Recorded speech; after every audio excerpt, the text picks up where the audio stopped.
आइए बात करते हैं किस तरह से हठ में अटक गया है हल। किसान आंदोलन के 14 दिन पूरे हो चुके हैं, लेकिन अन्नदाता अपनी मांगों से पीछे हटने को राजी नहीं है। दिल्ली को घेरे हुए किसान नए कृषि कानूनों को वापस लेने की मांग पर अड़े हुए हैं। हालांकि आज सरकार ने किसानों को मनाने के लिए 10 पन्नों का एक प्रस्ताव भी भेजा, जिसे किसान संगठनों ने घंटे भर चली बैठक के बाद खारिज कर दिया। किसानों ने सरकार के प्रस्ताव को ठुकराते हुए ऐलान किया कि अब आंदोलन की धार को और तेज दिया जाएगा और दिल्ली की सभी सीमाओं को पूरी तरह ब्लॉक कर दिया जाएगा। यही नहीं, किसानों ने 14 दिसंबर को एक बड़ा प्रदर्शन करने की बात कही है, जिसमें यह कहा जा रहा है कि वो जितने भी देश भर में टोल प्लाजा हैं उन पर कब्जा करेंगे, उन्हें खुला करवा देंगे ताकि किसान जिस भी जगह से हो वो दिल्ली की तरफ कूच करे और इस आंदोलन को विस्तार दिया जाएगा और सरकार पर दबाव बनाने की कोशिश की जाएगी। लेकिन इधर सरकार भी इस पूरे आंदोलन के गंभीरता को समझते हुए बैठक पर बैठक कर रही है। 6 बैठकें हो गई हैं, नतीजा नहीं निकला है, लेकिन कृषि मंत्री और साथ ही गृह मंत्री अमित शाह की महत्वपूर्ण बैठक हुई, जिसमें यह कहा जा रहा है कि एक महत्वपूर्ण रणनीति तैयार की गई है कि जल्द से जल्द किसानों के इस आंदोलन को खत्म करवाया जा सके। लेकिन सवाल ये कि कल तक जो किसान कृषि कानूनों में सुधार की मांग पर अड़े हुए थे, आज वही किसान नए कानून रद्द करने की मांग क्यों कर रहे हैं, जबकि केंद्र सरकार किसानों की हर मांग को मानते हुए कृषि कानूनों में संशोधन को तैयार है।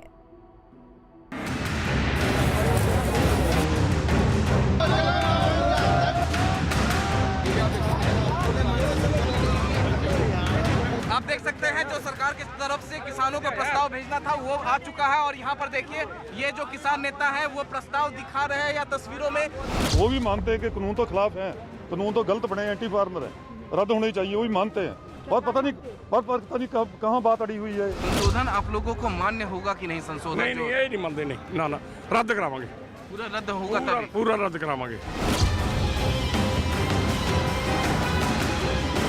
सरकार खुले मन से किसानों के साथ चर्चा कर रही है और लोकतंत्र में चर्चा के द्वारा ही समाधान होता है, यह हमारा विश्वास है। सरकार का प्रस्ताव, किसानों का इनकार।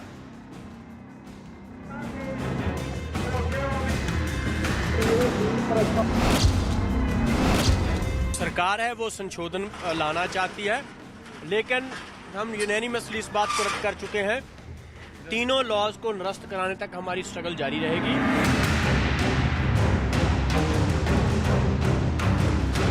जो उन्होंने ड्राफ्ट दिया है बना करके, वो ड्राफ्ट स्वीकार नहीं है, क्योंकि हम लोगों ने जो बातें रखी हैं उस ड्राफ्ट में वो चीज़ें नहीं हैं और बिल वापस लो।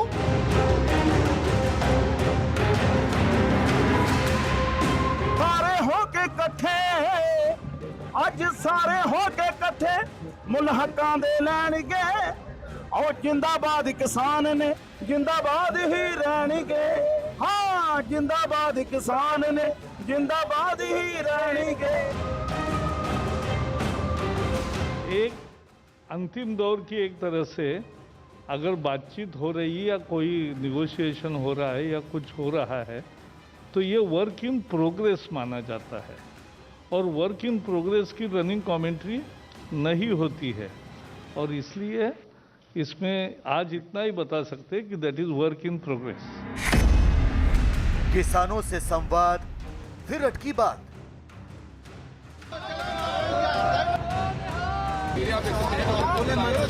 माननीय अमित शाह जी ने किसान लीडरों से बातचीत की, लंबी बातचीत हुई, उनको बताया कि क्या क्या अमेंडमेंट्स कानून में हो सकती हैं और विस्तार से किया। जो कुछ तकरीबन उन्होंने मांगा किसान यूनियंस ने, सभी अमेंडमेंट करने की बात उन्होंने कही है।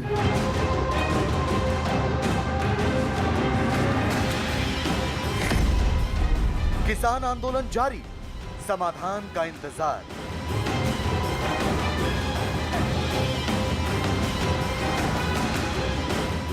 सड़क पर किसानों का संग्राम जारी है। दिल्ली को घेरे बैठे किसान पीछे हटने को राजी नहीं है। अन्नदाता अपनी मांगों पर अब भी अड़े हुए हैं। हालांकि सरकार अपनी ओर से इस आंदोलन को खत्म करने की हर मुमकिन कोशिश कर रही है। मंगलवार देर रात गृह मंत्री अमित शाह ने 13 किसान नेताओं के साथ बैठक की। किसानों को भरोसा दिलाने की कोशिश की कि उनके हितों की रक्षा की जाएगी। सरकार किसानों की हर मांग मानेगी और नए कृषि कानूनों में संशोधन भी करेगी। लेकिन एक बार फिर सरकार की तमाम कोशिशें नाकाम होती नजर आई। केंद्र सरकार ने किसानों को एक प्रस्ताव भेजा और इस प्रस्ताव में सभी विवादित मुद्दों पर किसान संगठनों के साथ खुले मन से बात करने की इच्छा जताई। साथ ही सरकार ने नए कानूनों में तमाम वो संशोधन करने की इच्छा भी जताई जिस पर किसानों को आपत्ति है। लेकिन किसानों ने सर्वसम्मति से सरकार के इस प्रस्ताव को रिजेक्ट कर दिया और साथ ही आंदोलन को और तेज करने की चेतावनी भी दी। गौर से देखिए, यही वो प्रस्ताव है जो सरकार ने किसानों को भेजा था। 10 पन्नों के इस प्रस्ताव में नए कृषि कानूनों से जुड़े लगभग हर मुद्दे का समाधान तलाशने की कोशिश की गई।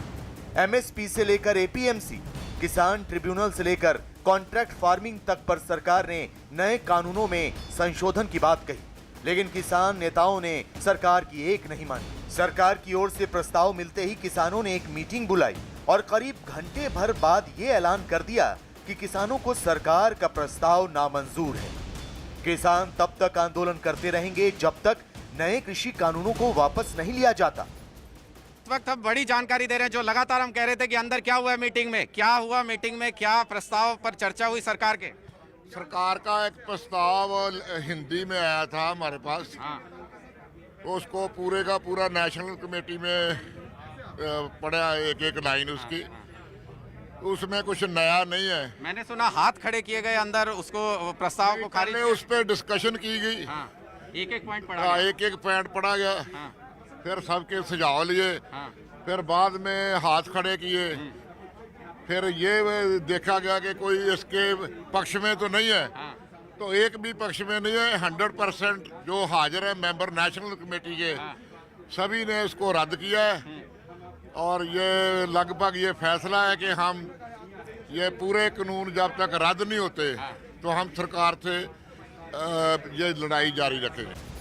किसान संगठनों ने सरकार के प्रस्ताव को न सिर्फ सिरे से खारिज कर दिया, बल्कि अब वो आंदोलन की धार को और तेज करेंगे। सिग्गू बॉर्डर पर किसानों की मीटिंग में ये फैसला लिया गया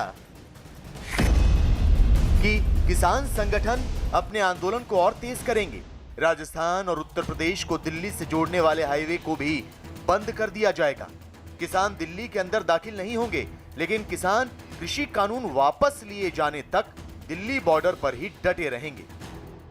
जो आज कैबिनेट मीटिंग करके प्रपोजल भेजी है 9 पॉइंट की, वो सभी रद्द कर दिया सर्वसम्मति से। और आगे के लिए हमने फैसला किया है, हमारा स्लोगन था 26 तारीख को दिल्ली चलो, उसके बाद डेरा डालो घेरा डालो।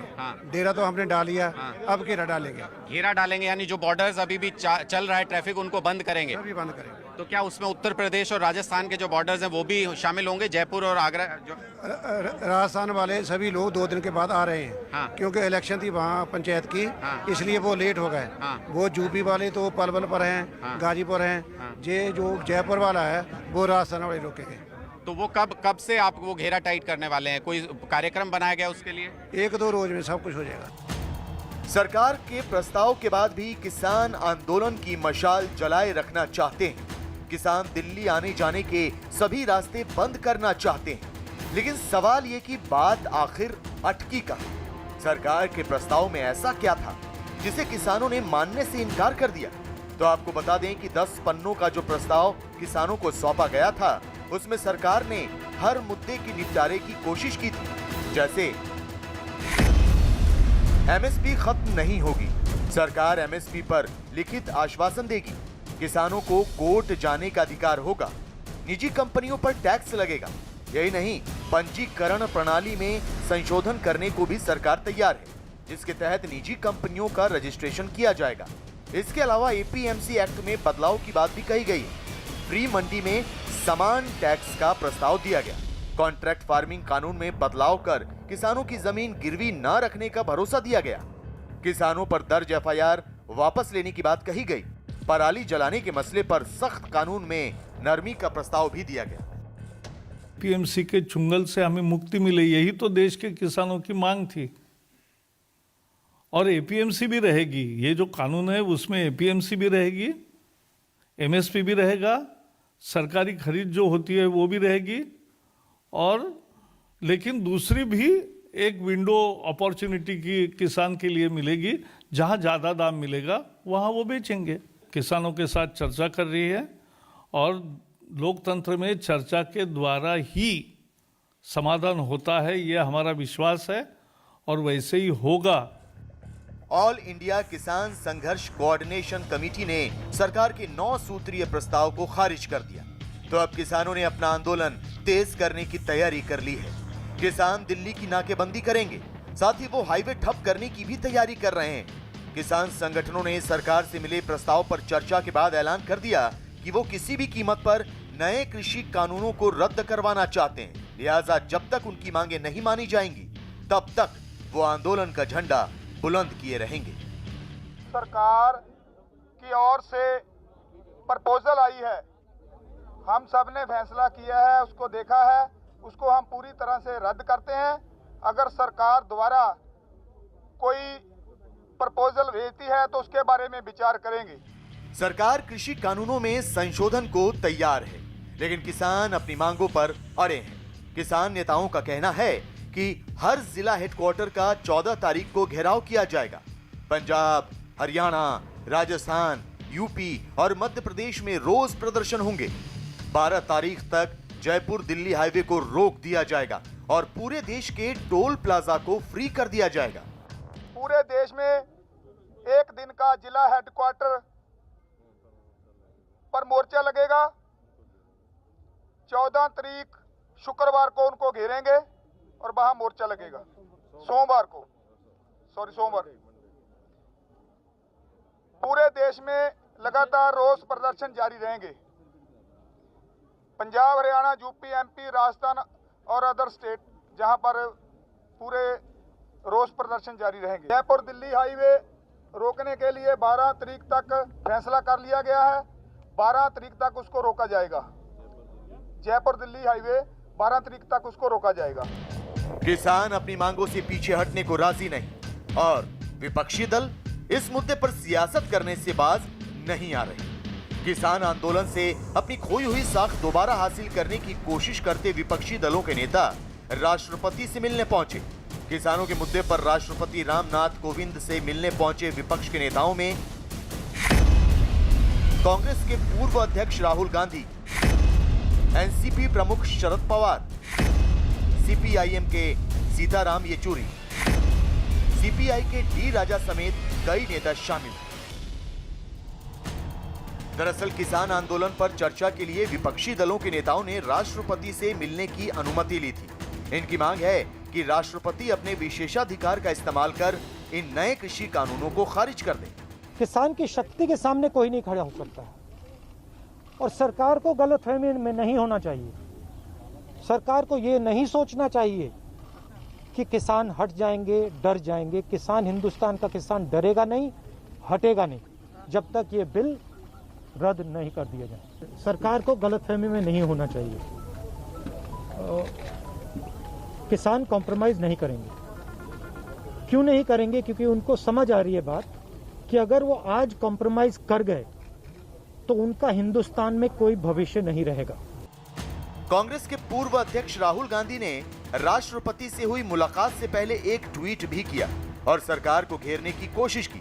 उन्होंने ट्वीट किया कि आंदोलन करते किसान हो या जनता पर महंगाई की मार, पेट्रोल डीजल भी पहुंच से बाहर, अब पानी हो गया सिर के पार, लूट बंद करो मोदी सरकार। राहुल गांधी के इस ट्वीट पर जब केंद्रीय मंत्री प्रकाश जावड़ेकर से सवाल पूछा गया तो उन्होंने न सिर्फ राहुल गांधी पर निशाना साधा बल्कि उनके ट्वीट पर टिप्पणी करने से भी इनकार कर दिया। Yes. So Rahul Gandhi has come out and he said under Prime Minister Narendra Modi reforms is equal to 10. Again he has taken a... See, I don't want to reply to a non-performing politician. किसान आंदोलन से विपक्षी दल जहां सरकार को घेरने की कोशिश में है, वहीं अन्नदाता आंदोलन से अपने कदम पीछे नहीं खींचना चाहते। ऐसे में सवाल ये कि टकराव की स्थिति कब तक बरकरार रहेगी? देश की राजधानी दिल्ली को घेरे बैठे किसान कब तक विरोध प्रदर्शन करते रहेंगे? यह आंदोलन आखिर कब थमेगा?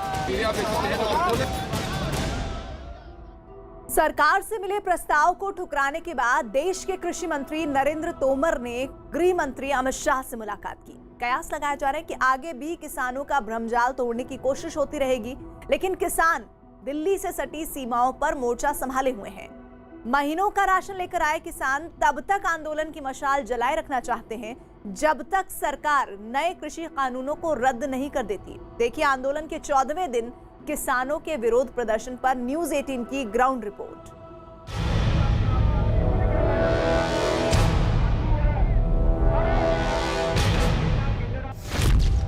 दिल्ली की सीमाओं पर डटे हुए हैं किसान।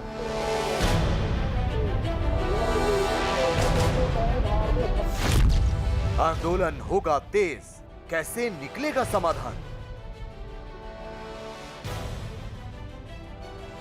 ये है कि सरकार जो किसान की डिमांड है उस पर काम करे। हमारी नाराजगी बिल्लू से है। सरकार ने किसानों को कृषि कानूनों में संशोधन का लिखित प्रस्ताव भेजा, जिस पर किसान नेताओं ने सिंघू बॉर्डर पर बैठक की। किसानों ने सरकार के प्रस्ताव को ठुकरा दिया और कृषि कानूनों की वापसी की मांग की। लेकिन चिंता का सबब यह है कि किसान अब आंदोलन की धार को और तेज करने जा रहे हैं। किसान दिल्ली का घेराव करने के साथ राजधानी में दाखिल होने के सभी रास्ते बंद करने की कोशिश करने वाले हैं। आंदोलन के 14 दिन भरसक हो गए हों, लेकिन किसानों की हिम्मत अब भी नहीं टूटी। वो इस आंदोलन को और ज्यादा व्यापक बनाने की तैयारी कर रहे हैं और उन तैयारियों की तस्दीक करती तस्वीरें अभी से सामने आने लगी हैं। आपको दिखाएंगे सिंघू बॉर्डर से लेकर टिकरी बॉर्डर का हाल, लेकिन उससे पहले देखिए ये तस्वीरें। उत्तर प्रदेश के बागपत में किसान यूनियन के कार्यकर्ताओं ने दिल्ली सहारनपुर हाईवे जैम कर दिया। किसान यूनियन के कार्यकर्ताओं ने कई घंटों तक हाईवे पर ही धरना प्रदर्शन किया। दरअसल ये किसान दिल्ली बॉर्डर पर आंदोलन कर रहे किसानों के लिए खाना लेकर जा रहे थे। तभी पुलिस ने इन्हें ईस्टर्न पेरिफेरल एक्सप्रेसवे के पास रोक दिया, जिससे गुस्साए किसान नेशनल हाईवे को जैम कर धरने पर बैठ गए। सैकड़ों की संख्या में किसान लगभग 2 घंटे तक हाईवे जैम कर धरने पर बैठे रहे, जिसके बाद पुलिस को ट्रैफिक डाइवर्ट भी कराना पड़ा। घंटों की मशक्कत के बाद पुलिस जैम खुलवाने में कामयाब हो पाई। था जी दिल्ली यूपी गेट पे पुलिस ने यहाँ रोक दिए, यहाँ रुक के जब कर रहे बातचीत वहाँ दिल्ली भी टिकट साफ है, जैसा भी कुछ वो बताओगे ऐसा ही कुछ निर्णय ले लेंगे। मान लो यहाँ बैठना होगा यहीं बैठ जाएंगे। दरअसल देश के कुछ हिस्सों से किसान अब दिल्ली बॉर्डर पर डटे अपने साथियों के समर्थन में खड़े होते दिख रहे हैं। ये अपने किसान भाइयों के समर्थन में राजधानी का घेराव करना चाहते हैं। तो देखिए दिल्ली की सीमाओं पर मौजूद किसानों के आंदोलन की तस्वीरें। सिंघू बॉर्डर पर आंदोलन के 14वें दिन भी किसान सड़क पर डटे रहे। किसान हाथों में तख्तियां लिए नए कृषि कानूनों को वापस लेने की मांग करते रहे। सिंघू बॉर्डर पर किसानों के आंदोलन में पंजाब से किसानों के समर्थन में छोटे बड़े कलाकार भी आए हैं। कोई गीत गाकर तो कोई गीत लिखकर अलग अलग तरीके से किसानों में उत्साह भर रहा है। सिंघू बॉर्डर पर किसानों के साथ महिलाएं और बच्चे भी आंदोलन करते नजर आए। सड़क पर बैठे ये सभी लोग सरकार के खिलाफ नारेबाजी करते रहे। यही नहीं, किसानों ने मशाल रैली भी निकाली। ये तो 26 तारीख का ही चल रहा है और हमारे गांव-गांव में ट्रालियां जाती है, भर भर के आ भी रही हैं और 2-2 साल का राशन यहाँ पड़ा है। बाहर से आ रहा है, गांव-गांव से आ रहा है, दूध हरियाणा से आ रहा है, फ्रूट आ रहा है। कोई चीज की भगवान ने यहाँ कमी नहीं छोड़ा। कृषि कानूनों के खिलाफ सिंघू बॉर्डर पर विरोध प्रदर्शन कर रहे किसानों के समर्थन में आर्य समाज ने हवन किया। कल तक कृषि कानूनों में बदलाव की मांग करने वाले किसान अब किसी भी कीमत पर नए कानून रद्द करवाना चाहते हैं। रात मीटिंग हुई अमित शाह से, एक आगे जो प्रपोजल आनी उस पे और अगली मीटिंग जो आनी उस पे, और जो बंद हुआ है उसका कितना असर पड़ा है और आगे जो आंदोलन है हमारा जो विचारना बढ़ रहा है, तो इसको आगे जो सरकार जो हमारी मांगे नहीं मानती तो हम उनको उसको आंदोलन को आगे किन एरिया में कैसे और बढ़ाना। सिंघू बॉर्डर पर चल रहे किसान आंदोलन में एक किसान की मौत भी हो गई। मारे गए किसान की उम्र 32 साल थी, जो सोनीपत का रहने वाला था। परिजनों के मुताबिक ठंड के कारण किसान की मौत हुई। वैसे सिंघू बॉर्डर जैसा ही हाल टीकरी और गाजीपुर बॉर्डर पर भी नजर आया। टीकरी बॉर्डर पर मौजूद सैकड़ों की संख्या में किसानों ने सरकार के प्रस्ताव के खिलाफ नारेबाजी की, जबकि गाजीपुर बॉर्डर पर मौजूद किसान एक तरफ का रास्ता रोककर अपनी आवाज बुलंद करते नजर आए। मुझे ऐसा लग रहा है कि सरकार की जो असेसमेंट है वो गलत है। सरकार इसे ऐसा मान रही है कि ये कोई खास बहुत बड़ी बात नहीं है, ऐसे आंदोलन होते रहते हैं, लेकिन सरकार को ये नहीं पता, उसके सरकार के दिमाग में ये है कि शाहीनबाग के बहुत बड़ा आंदोलन होया, फलाना आंदोलन बहुत होया, वो असी दबा ले। एक एक शब्द में बहुत गुंजलदार कहानी है, उससे बचाना है किसान को, ये सबसे जरूरी बात है। उससे बचाने के लिए इन कानूनों का रिपील होने बगैर कोई मसला नहीं। हालांकि सरकार अपनी तरफ से अपनी कोशिशों को अब भी अंजाम तक पहुंचाने और आंदोलन खत्म करवाने की कोशिश कर रही है, तो शायद यही वजह है कि बुधवार को किसानों के सरकार का प्रस्ताव ठुकराने के बाद केंद्रीय कृषि मंत्री नरेंद्र तोमर गृह मंत्री अमित शाह से मिलने पहुंचे। लेकिन सवाल अब भी वही है कि क्या इन मुलाकातों से किसान आंदोलन की आग ठंडी होगी? क्या सरकार किसानों को भ्रमजाल से निकाल पाएगी? और क्या इस आंदोलन का कभी अंत होगा भी? नमस्ते, मैं हूं किशोर अजवाणी। घड़ी इशारा कर रही है 9 बजे रात का। वक्त 100 बात की एक बात का। किसान संगठनों ने कृषि कानूनों से जुड़े केंद्र के सभी प्रस्तावों को खारिज करते हुए अपना आंदोलन तेज करने का ऐलान किया। 2 दिन के दौरे पर बंगाल पहुंचे बीजेपी अध्यक्ष जेपी नड्डा ने अगले साल होने वाले विधानसभा चुनाव में बड़ी जीत का दावा किया। जम्मू कश्मीर के पुलवामा में सुरक्षा बल के जवानों ने मुठभेड़ में 3 आतंकियों को ढेर कर दिया और मुंबई के अंधेरी इलाके में एनसीबी ने छापा मारकर रिया और उसके भाई को ड्रग सप्लाई करने के आरोपी को गिरफ्तार कर लिया। बंगाल के सिलीगुड़ी में हुई बीजेपी कार्यकर्ता की मौत पर बीजेपी और ममता सरकार आमने सामने आ गए। इस मामले में सिलीगुड़ी में पुलिस ने पार्टी महासचिव कैलाश विजयवर्गीय और प्रदेश बीजेपी अध्यक्ष दिलीप घोष के खिलाफ एफआईआर दर्ज कर ली, जिसके बाद राज्य का सियासी पारा 7वें आसमान पर पहुंच गया और बीजेपी ने सीधा बंगाल पुलिस को निशाने पर लिया और इस आरोप पर अड़ी रही कि उसके कार्यकर्ता की मौत बंगाल पुलिस की गोली से हुई। इस बात को साबित करने के लिए बीजेपी ने ट्विटर पर एक वीडियो शेयर किया। ये वीडियो 2 दिन पहले सिलीगुड़ी में हुई हिंसा का बताया गया, जिसमें पुलिस वालों के हाथों में हथियार दिखे। एक पुलिस वाला बंदूक से गोली चलाता नजर आया, जबकि एक पुलिस वाला प्रदर्शनकारियों पर पत्थर फेंकता दिखा। यही नहीं, गोली चलाने के बाद पुलिस वाले तेजी से आगे बढ़े। इस बीच एक बार फिर गोली चलने की आवाज सुनाई दी, जिसके बाद वो कुछ पलों के लिए रुके और फिर आगे बढ़ गए। प्रदर्शनकारियों के नजदीक पहुंचते ही पुलिस वालों ने उन्हें पकड़ना शुरू कर दिया। एक शख्स को अपने साथ ले जाते हुए वो उसे लाठी से पीटते दिखे, जबकि एक दूसरे प्रदर्शनकारी को वो खींचते हुए पुलिस की गाड़ी तक ले गए। इस शख्स के चेहरे पर गंभीर चोटें नजर आईं। बीजेपी ने यह वीडियो बंगाल पुलिस के उस ट्वीट के जवाब में जारी किया, जिसे 1 दिन पहले किया गया था। पुलिस की ओर से किए गए ट्वीट में यह दावा किया गया था कि पोस्टमार्टम रिपोर्ट में बीजेपी कार्यकर्ता की मौत की वजह शॉटगन से चली गोली बताई गई है, जबकि पुलिस ने उस दिन शॉटगन का इस्तेमाल ही नहीं किया था। जिसके बाद बीजेपी ने यह वीडियो जारी किया। यही नहीं, पार्टी महासचिव कैलाश विजयवर्गीय ने दावा किया कि बंगाल पुलिस की बात को गलत साबित करने के लिए उसके पास ऐसे ही कई और वीडियो हैं। यह सिंपल है कि कितनी झूठी है पश्चिमी बंगाल की पुलिस। 2 दिन पहले सिलीगुड़ी में बीजेपी के उत्तर कन्या अभियान के दौरान हिंसा भड़क गई थी और एक पार्टी कार्यकर्ता की मौत हो गई थी, जिसके बाद बीजेपी ने इसके लिए पुलिस को जिम्मेदार ठहराया था, जबकि एक